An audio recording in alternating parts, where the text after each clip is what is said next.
नमस्कार। इस समय आप देख रहे हैं news in India. News in India में आपका स्वागत है। आइए नजर डालते हैं आज की कुछ खास खबरों पर। केंद्र सरकार किसान संगठनों के साथ 4 जनवरी को होने वाली बैठक को लेकर आशान्वित है। केंद्रीय कृषि मंत्री नरेंद्र सिंह तोमर ने कहा कि किसान संगठनों के साथ होने वाली अगली बैठक में सकारात्मक परिणाम आने की उम्मीद है। उन्होंने कहा कि जो भी फैसला होगा वो किसानों के हित में होगा। पिछली बैठक 30 दिसंबर 2020 को हुई थी, जिसमें 4 में से 2 मुद्दों पर सहमति बनी। बाकी 2 मुद्दे एमएसपी और कृषि सुधार कानूनों पर 4 जनवरी को होने वाली बैठक में चर्चा हो। आज से प्याज की सभी किस्मों के निर्यात से प्रतिबंध को हटा लिया गया है। सरकार ने प्याज के भाव में गिरावट आने के बाद निर्यात पर लगा प्रतिबंध हटाने का फैसला लिया। देश भर में प्याज की कीमतों में तेज उछाल के बाद सरकार ने सितंबर में इसके निर्यात पर पाबंदी लगा दी थी। आसमान छूती प्याज की कीमतों को काबू में करने के लिए सरकार ने कई कड़े कदम उठाए, जिनका असर बाजार में प्याज की कम हुई कीमतों के साथ दिखाई दिया। निर्यात पर रोक लगाने के साथ ही जमाखोरी के खिलाफ कड़ी कार्रवाई की गई, साथ ही कई अन्य उपाय भी किए गए और भारत की अर्थव्यवस्था में सुधार के संकेत पुख्ता होते दिखाई दे रहे हैं। इसकी बानगी मिलती है दिसंबर में हुए जीएसटी कलेक्शन से। नए साल की शुरुआत के साथ ही जीएसटी कलेक्शन के शानदार आंकड़े सामने आए हैं। बीते दिसंबर में देश भर में कुल 1,15,174 करोड़ रुपए के सकल जीएसटी राजस्व की वसूली हुई है। इसमें 21,365 करोड़ रुपए सीजीएसटी, 27,804 करोड़ रुपए एसजीएसटी, वस्तुओं के आयात पर वसूली गई 27,050 करोड़ रुपए की राशि सहित कुल 57,426 करोड़ रुपए, आईजीएसटी आयात पर वसूल की गई 971 करोड़ रुपए की राशि सहित कुल 8,579 करोड़ रुपए की उपकर राशि शामिल है। जीएसटी लागू होने के बाद से ये अब तक का सबसे अधिक राजस्व संग्रह है और पहली बार इसने 1,15,000 करोड़ रुपए के स्तर को पार किया। दिसंबर 2019 के मुकाबले दिसंबर 2020 में जीएसटी राजस्व 12% से अधिक रहा। चालू वित्त वर्ष में यह लगातार अधिक हुआ है।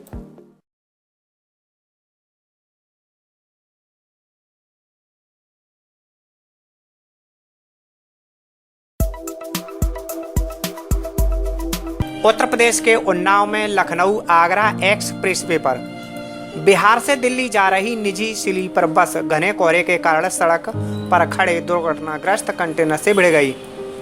इस हादसे में चालक समेत 6 लोगों की मौत हो गई, जबकि 40 यात्री घायल हो गए। आपको बता दें कि बिहार के अररिया जिले से आरती ट्रेवल्स की स्लीपर बस 75 यात्रियों को लेकर दिल्ली जा रही थी। सुबह करीब 6 बजे मैनी भावाखेड़ा गांव के सामने घने कोहरे के कारण बस चालक सड़क पर दुर्घटनाग्रस्त खड़े कंटेनर को देख नहीं पाया। इससे तेज रफ्तार बस कंटेनर में 5 फुट अंदर तक घुस गई।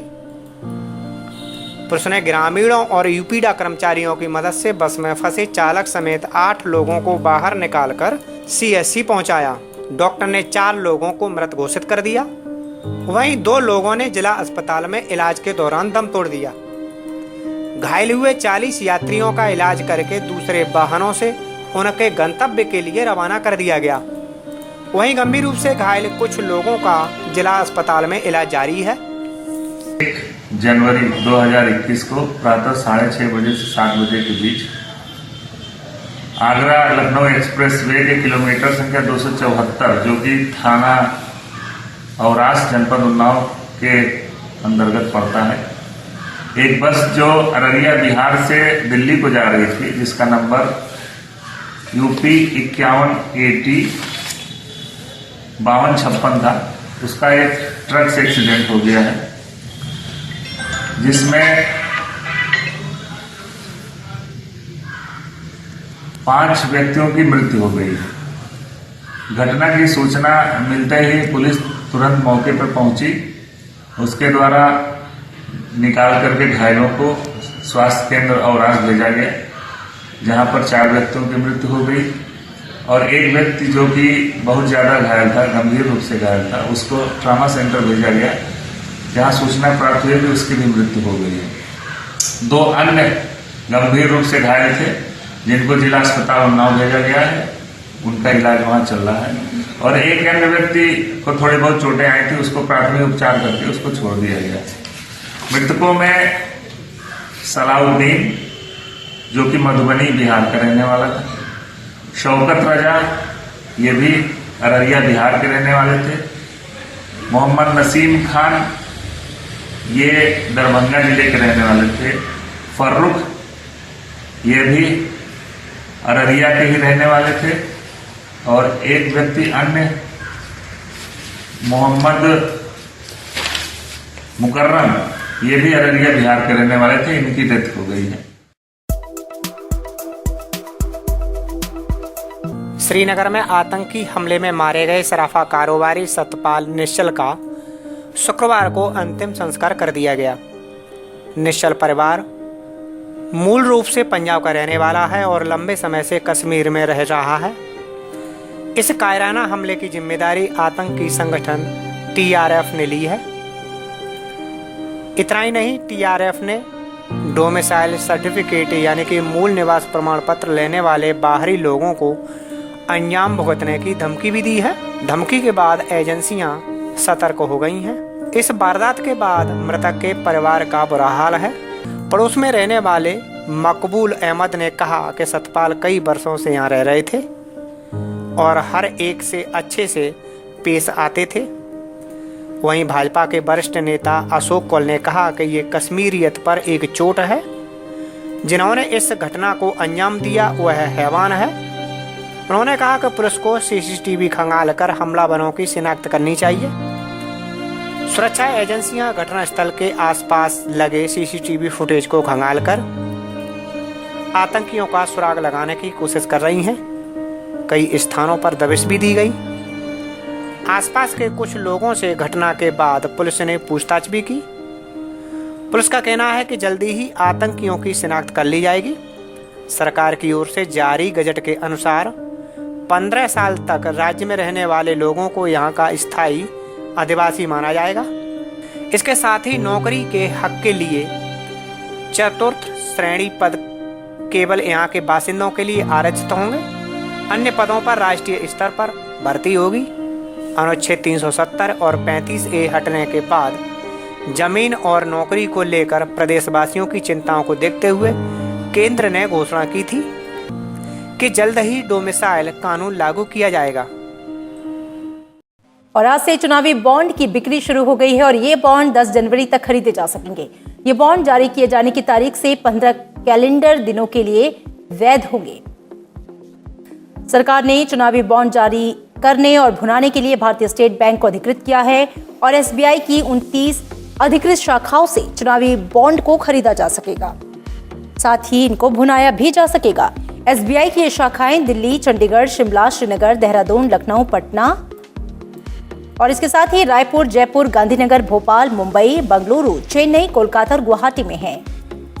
राजनीतिक चंदे में पारदर्शिता लाने के मकसद से सरकार ने जनवरी 2018 में इस योजना की शुरुआत की थी और मार्च 2018 में चुनावी बॉन्ड की बिक्री शुरू हुई थी।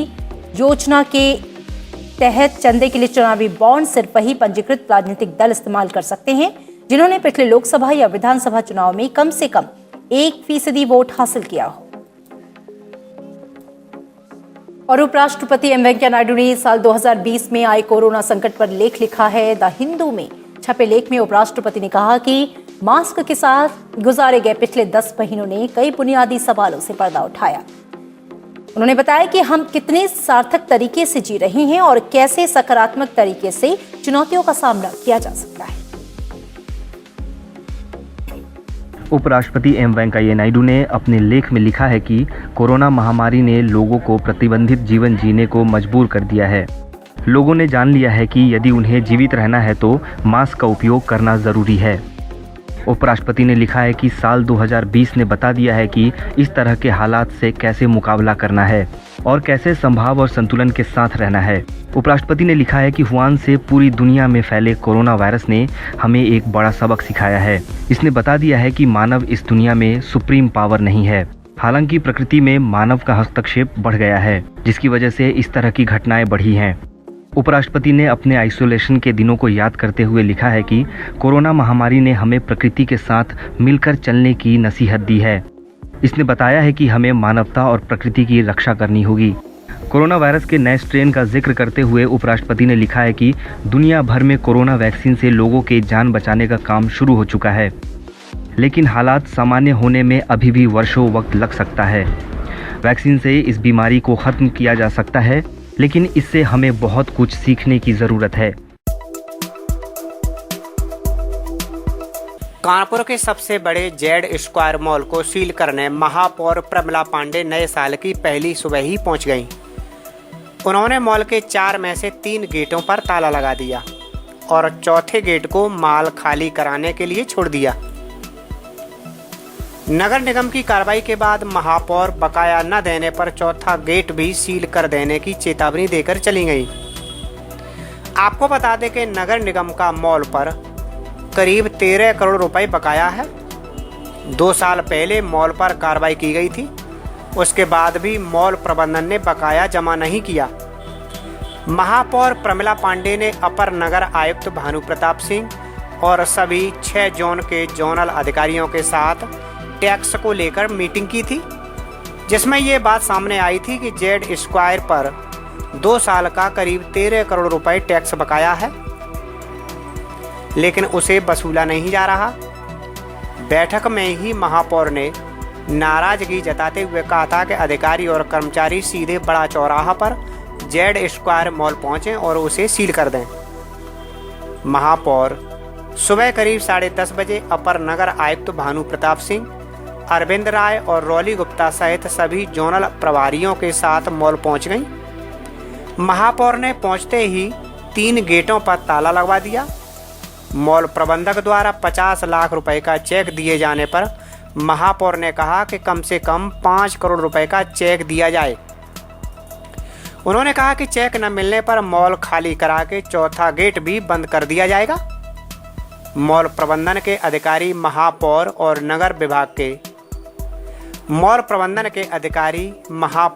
नगर निगम के अधिकारियों से बात की। उनका कहना था कि उनके ऊपर इतना टैक्स नहीं है, इसके लिए उन्होंने कागजात भी दिखाए। मॉल को बंद करने से पहले नगर निगम के अधिकारियों और कर्मचारियों ने अंदर मौजूद सभी लोगों को बाहर निकाल दिया ताकि कोई गलती से अंदर फंसा न रह जाए।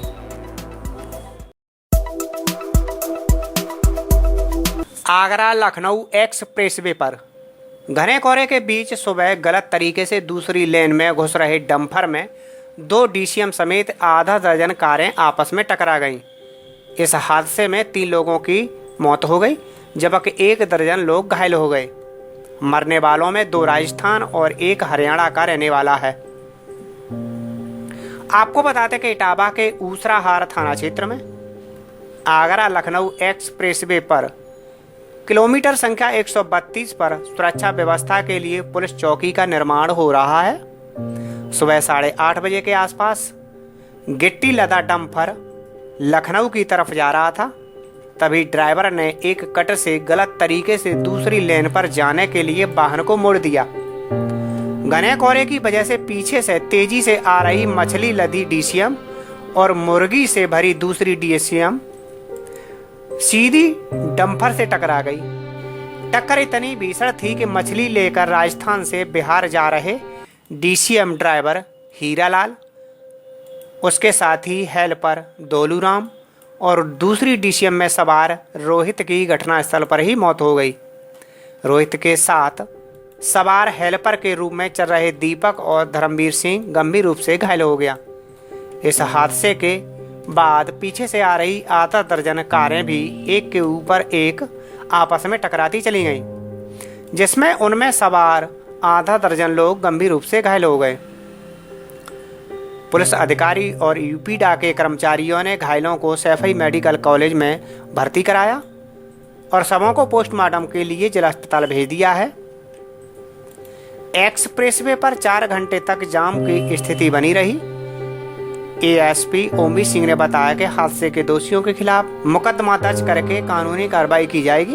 एक्सप्रेस हाईवे पे जो LHS साइड है आगरा से लखनऊ वाली, उस पे 132 किलोमीटर पे एक एक्सीडेंट हुआ है जिसमें 8 गाड़ियां आपस में टकराई थी। इस एक्सीडेंट में 3 लोग मृत हो गए हैं और 6 लोग घायल हुए थे विभिन्न गाड़ियों के, जिन्हें सैफी मेडिकल कॉलेज में भर्ती करा दिया गया है।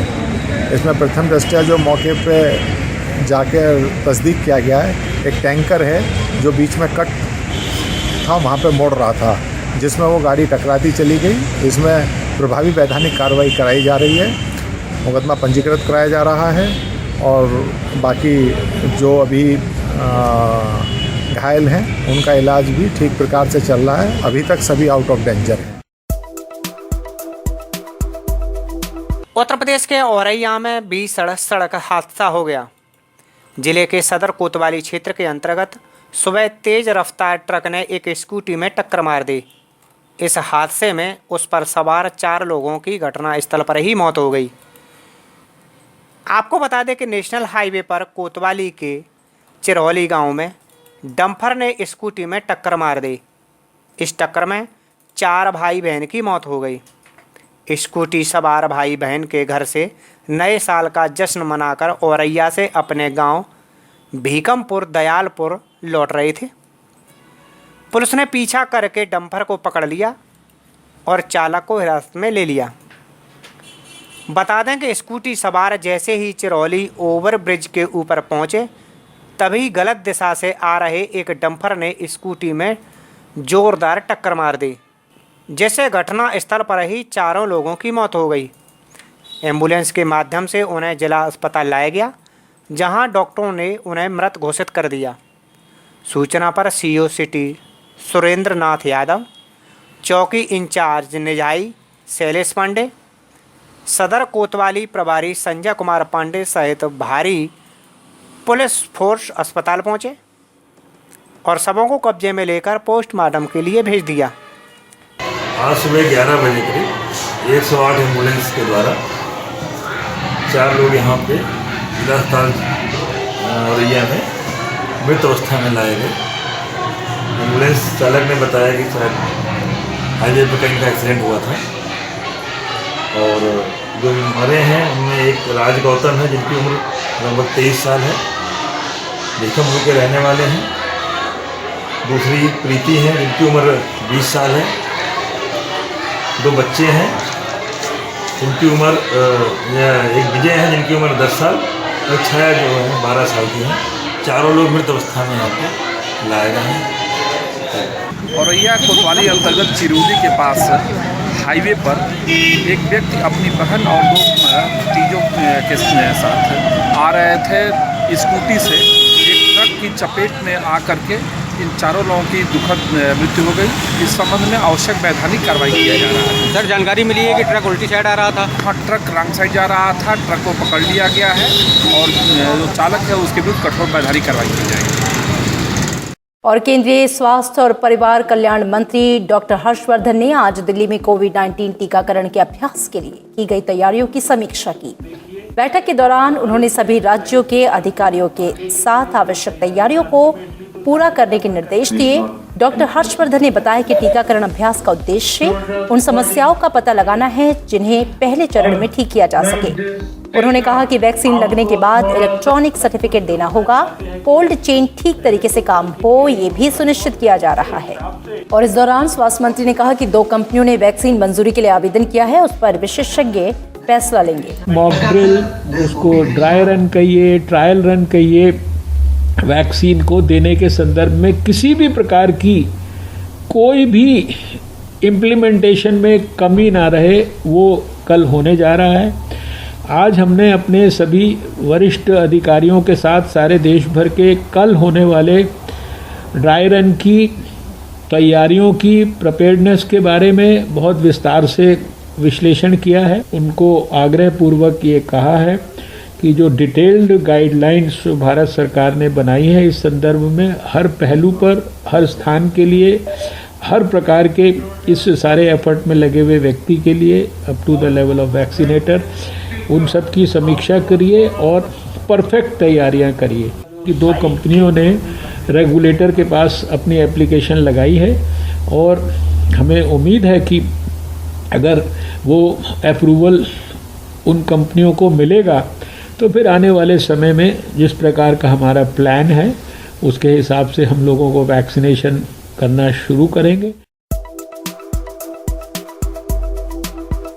सूबे की योगी सरकार का माफिया और अपराधियों के अवैध साम्राज्य पर कार्रवाई का सिलसिला लगातार जारी है। अतीक अहमद की 37 बीघा जमीन कुर्क की गई है। प्रयागराज में धूमनगंज थाना क्षेत्र के नसीरपुर सिलना गांव में अतीक की जमीन है, जिसकी बाजार कीमत करीब 50 करोड़ रुपए बताई जा रही है। इस अचल संपत्ति को गैंगस्टर एक्ट की धारा के तहत कुर्क किया गया है। पुलिस का कहना है कि सिलना में कई आवासीय प्लॉट भी हैं और खेतेर जमीन भी है। यह संपत्ति भी अपराध के जरिए अर्जित की गई है, जिसे कुर्क करने के संबंध में जिलाधिकारी को रिपोर्ट भेजी गई थी। अतीक अहमद की जमीन कुर्क करने के लिए पुलिस ने डुगी बजाकर मुनादी कराई और SHO धूमनगंज ने लाउड स्पीकर के जरिए गांव वालों के सामने जमीन कुर्क करने का ऐलान किया। अधिकारियों के मुताबिक धूमनगंज के नसीरपुर सिलना गांव में अपराध से अर्जित की गई संपत्ति से अवैध तरीके से जमीन की खरीद फरोख्त का काम अतीक अहमद और उसके गिरोह के जरिए किया गया था, जिस पर प्लॉटिंग करके उसे कई लोगों को बेचने की भी जानकारी पुलिस को मिली थी। SP सिटी के मुताबिक कुर्क की गई 37 बीघा जमीन खरीद फरोख्त गैर कानूनी होगा। इसके साथ ही इस जमीन पर लगाए गए नोटिस बोर्ड से यदि कोई छेड़छाड़ करता है तो उसके खिलाफ कानूनी कार्रवाई की जाएगी। थाने में गैंगस्टर एक्ट के तहत दर्ज मुकदमे में कैंट पुलिस की रिपोर्ट पर DM ने आराजी संख्या 158, 187 और 190 को कुर्क करने का आदेश जारी किया था। अधिकारियों के मुताबिक कुर्क की गई 37 बीघा जमीन की अनुमानित कीमत करीब 50 करोड़ रुपए से अधिक की है। इससे पहले अतीक का दफ्तर, मकान, कॉमर्शियल बिल्डिंग समेत कई अचल संपत्तियों को कुर्क किया जा चुका है। थाना धूमनगंज पे अपराध संख्या 200/2020 कायम हुआ था गैंगस्टर एक्ट के तहत, जो अतीक अहमद और उनके गैंग से जुड़े हुए कुछ अन्य मेंबर के खिलाफ था। इसकी विवेचना इंस्पेक्टर कैंट द्वारा की जा रही थी। विवेचना के क्रम में जो अन्य संपत्तियां भी पहले भी कुर्क की जा चुकी हैं, जानकारी में मिले कि इनको ये भी एक अपराध अर्जित इनकी अवैध संपत्ति है, जिस पर रिपोर्ट बना करके DM साहब को दी गई थी। सम्यक जांचोपरांत DM साहब ने एक आदेश किया, जिसमें घाटा संख्या 158, 187 और 190 तीनों कुर्क कर दिए गए हैं, जो कि लगभग 8.57 हेक्टेयर के हैं। बाजार में इनकी कीमत लगभग 50 करोड़ से ऊपर बताई जा रही है, जिस रेट्स पे यहाँ जमीनें बिक रही हैं। इनको आज कुर्क किया जा रहा है पूरे तीनों घाटा संख्या। फिरोजाबाद में उस समय हड़कंप मच गया जब एक महिला की गला काटकर हत्या कर दी गई। जी हां, हम बात कर रहे हैं थाना क्षेत्र शिकोहाबाद के। नगला हैंडल निवासी 30 वर्षीय महिला कविता मायके में रह रही थी। उसका पति पप्पू ई-रिक्शा चलाकर परिवार का गुजारा कर रहा था। रोजाना की तरह वह घर से ई-रिक्शा लेकर चला गया। खाना खाने के लिए दोपहर जैसे ही वह घर पहुंचा, वैसे ही उसने घर का ताला बाहर से लगा देखा। उसे थोड़ा शक हुआ। उसने खिड़की से अंदर देखा, वैसे ही उसके पैरों तले जमीन खिसक गई। लहूलुहान अवस्था में महिला का शव जमीन पर पड़ा हुआ मिला। सूचना पर पहुंची पुलिस ने घर का ताला तोड़कर सब बाहर निकलवाया। सभी की जुबान पर एक ही सवाल है कि आखिर दिन दहाड़े महिला की हत्या किसने की है और क्यों की है। महिला की हत्या पर गांव में हड़कंप मच गया। जिले के आला अधिकारी भी मौके पर पहुंचे। पुलिस अब ये जांच कर रही है कि आखिर हत्या किसने और क्यों की होगी। फिर चला के आए थे 12 टाइम को खाना खाने के लिए। बात तो कुंडी खोली थी हमने, तो जगह पड़ी मिली रस्सी पर। अच्छा, किसने मारा है, क्या उम्मीद है तुम्हें? हमारी किसी को रंजिश नहीं है। नहीं तो क्या कोई सामान तो तुम्हारा गया नहीं? ताले लगे हैं सभी, मोबाइल चला गया, पता नहीं और क्या चला। कोई सामान भी ले गए? सारा भी लटका है, उसमें मालूम नहीं पड़ा। थाना शिकोहाबाद का प्रकरण है। इसमें पुलिस को सूचना मिली थी कि एक महिला मृत अवस्था में पड़ी है। उसकी जांच पड़ताल के लिए पुलिस की सूचना पर तत्काल मौके पर पहुंची और देखा कि एक महिला है, मृत पड़ी है। उनके गले पर शार्प वेपन से इंजरी है। इस अवस्था में उनको पाया। तत्काल फील्ड यूनिट बुला करके मौका मुआयना किया गया। मृतक महिला के पति टिर्री चलाते हैं, ई-रिक्शा चलाते हैं। वो आज सुबह 9 बजे जब अपने ई-रिक्शा को लेके गए थे तब ये जीवित थी, लेकिन जब 12:30 बजे लंच के लिए लौट के आए हैं तो उन्होंने मृत अवस्था में पाया है। महिला की मृत शरीर को फील्ड यूनिट से मुआयना कराने के बाद उसको मोर्चरी पोस्टमार्टम के लिए भिजवाया जा रहा है। इसी बीच मृतका के पति के द्वारा हम लोगों को तहरीर मिली है जिसमें एक व्यक्ति को नामजद कराया गया है, किसी गांव का व्यक्ति है और उस महिला से जान पहचान भी थी, ये बात सामने आई है। उनको नामजद कराया गया है। अभी तत्काल मुकदमा दर्ज किया जा रहा है और आगे की कार्यवाही गिरफ्तारी के लिए टीमें प्रथम दृष्टया सर क्या निकल के आ रहा है और जल्दी ही गिरफ्तारी करके बाकी चीज़ों का भी खुलासा किया जाएगा। किसी भी दोषी को इसमें बख्शा नहीं जाएगा। और उत्तर भारत में शीतलहर की चपेट जारी है। शीतलहर से कोहरे से ठिठुरन और बढ़ गई है। शीतलहर से हिमाचल प्रदेश, उत्तराखंड, पंजाब, हरियाणा, चंडीगढ़, दिल्ली, उत्तर प्रदेश और राजस्थान में कड़ाके की ठंड पड़ रही है। राजधानी दिल्ली में आज मौसम का सबसे ठंडा दिन रहा। दिल्ली के सफदरजंग में न्यूनतम तापमान 1.1 डिग्री सेल्सियस दर्ज किया गया, जो कि पिछले 15 साल में सबसे कम तापमान है। दिल्ली में सुबह बेहद घने कोहरे के कारण दृश्यता काफी कम रही। ठंड के चलते लोग सुबह घर से देरी से निकले। पहाड़ी इलाकों की बात करें तो बर्फबारी से कई इलाकों में तापमान 0 डिग्री सेल्सियस से नीचे है। मौसम विभाग के मुताबिक पश्चिमी विक्षोभ के कारण न्यूनतम तापमान बढ़ेगा। इससे उत्तरी पश्चिमी भारत में 2 से 6 जनवरी तक इसका असर दिखाई देगा। पश्चिमी विक्षोभ के प्रभाव के कारण राजधानी में अगले हफ्ते शुरू में हल्की बारिश का अनुमान है। वहीं हिमालय क्षेत्र में बर्फबारी के आसार हैं। सफदरजंग में 1.1 है, ये लोएस्ट है, ये सीजन का है और 2006 के बाद ये लोएस्ट है। जैसे 1.1 चल रहा है तो आज नाइट को 4 से 5 डिग्री रिकॉर्ड होगा, ये पक्का है, क्योंकि पूर्वी हवा जो है वो गर्म लाता है, ठीक है ना। वो एक है, सदर्ली चल रहा है, सब चल रहा है। और जो वेस्टर्न डिस्टर्बेंस आ रहा है उसका वजह से कल से क्लाउडिंग शुरू होगा। थर्ड को ड्रिजिल हो सकता है, बट ज़्यादा रेन जो है 4th और 5th में है दिल्ली में। आप ये मान के चलिए कि राजस्थान का जो है कल से रात से या जो है 3rd को रेन शुरू हो जाएगा। पूर्व राजस्थान में, उत्तर मध्य प्रदेश और दिल्ली में जो है 3rd से शुरू होगा। ये काफ़ी लंबा टाइम रहेगा, 6 तारीख तक। और हेवी रेन स्नो भी होगा जम्मू कश्मीर, हिमाचल, उत्तराखंड 4th नाइट को। मुंबई में पुलिस कांस्टेबल ने अहम मौके पर मदद कर रेलवे ट्रैक पर फंसे एक शख्स की जान बचा ली। मामला मुंबई के दासेहर रेलवे स्टेशन का है। यहाँ 60 साल का एक शख्स प्लेटफार्म से उतरकर कुछ उठाने लगा कि तभी ट्रेन आ गई।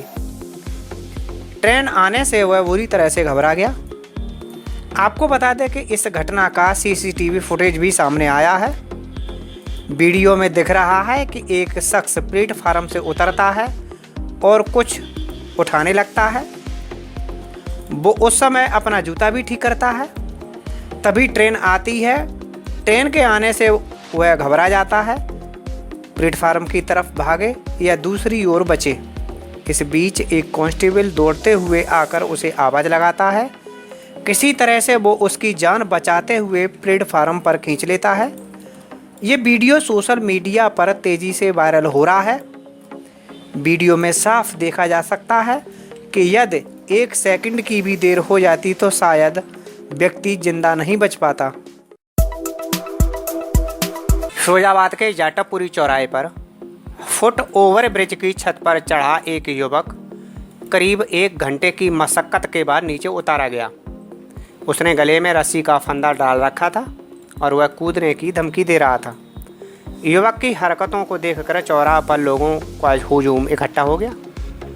पुलिस ने क्षेत्रीय लोगों की मदद से उसे नीचे उतारा और रामगढ़ थाना ले गए। आपको बता दें कि फुट ओवर ब्रिज की छत पर चढ़ा युवक करीब 1 मीटर लंबा कपड़ा हाथ में थामे लहरा रहा था। कभी कपड़ा लहरा था तो कभी गले में पड़े रस्सी के फंदे की ओर भी इशारा कर रहा था।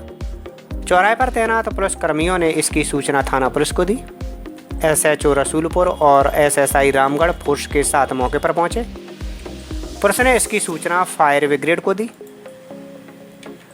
इधर क्षेत्रीय नागरिक फुट ओवर ब्रिज की छत पर चढ़कर युवक को नीचे उतारने की कवायद में जुटे हुए थे। फायर ब्रिगेड की टीम ने एक और सीढ़ी लगाने की तैयारी की। उधर पीछे से चढ़े क्षेत्रीय 2 युवकों ने ओवर ब्रिज पर चढ़े युवक का ध्यान भटकते ही उसको दबोच लिया और उसे नीचे उतार लिया। पुलिस द्वारा की गई पूछताछ में युवक ने अपना नाम सुलेमान बताया है और वह थाना जसराना क्षेत्र के पाड़ेम का निवासी है। रामगढ़ पुलिस ने परिजनों के आने पर उसे सौंप दिया। युवक मानसिक रूप से कमजोर था। उसका इलाज आगरा में चल रहा है। यूपी की हापुड़ पुलिस ने 2 गांजा तस्करों को 2 कुंतल 11 किलो गांजे के साथ गिरफ्तार कर लिया। आपको बता दें कि थाना गढ़मुक्तेश्वर पुलिस नेशनल हाईवे 9 पर चेकिंग कर रही थी। तभी मुखबिर से सूचना मिली कि अवैध मादक पदार्थ गांजा से भरा एक कैंटर आ रहा है। सूचना मिलने पर पुलिस चेकिंग में जुट गई। तभी एक कैंटर आती हुई दिखाई दी। गाड़ी को रोकने का इशारा किया तो गाड़ी में सवार 3 लोग गाड़ी से उतरकर भागने लगे। 2 लोगों को मौके पर ही पकड़ लिया, जबकि एक भागने में सफल रहा। थाना प्रभारी राहुल चौधरी ने जानकारी देते हुए बताया कि 2 गांजा तस्करों को गिरफ्तार किया गया है। उनके कब्जे से 2 कुंतल 11 किलो गांजा बरामद हुआ। इसकी कीमत लगभग 35 लाख रुपए बताई जा रही है, जबकि उनका एक साथी मौके का फायदा उठाकर भागने में सफल रहा। पुलिसिया पूछताछ में गांजा तस्करों ने बताया कि वह गोला उड़ीसा से गांजा लाकर NCR यानी कि दिल्ली के आसपास क्षेत्रों में सप्लाई करते थे। सिंभावली पुलिस द्वारा आज एक अच्छा गुडवर्क किया गया है। चेकिंग के दौरान उन्होंने 2 लोगों को पकड़ा है। उनके पास से 2 कुंटल 11 किलो गांजा की बरामदगी हुई है, जिसकी मार्केट में कीमत 34 लाख बताई जा रही है। पूछताछ पर उन्होंने बताया कि वो उड़ीसा से फर्नीचर के बीच में कैंटर से इसे लाते थे और NCR के जनपदों में इसे सप्लाई करते थे।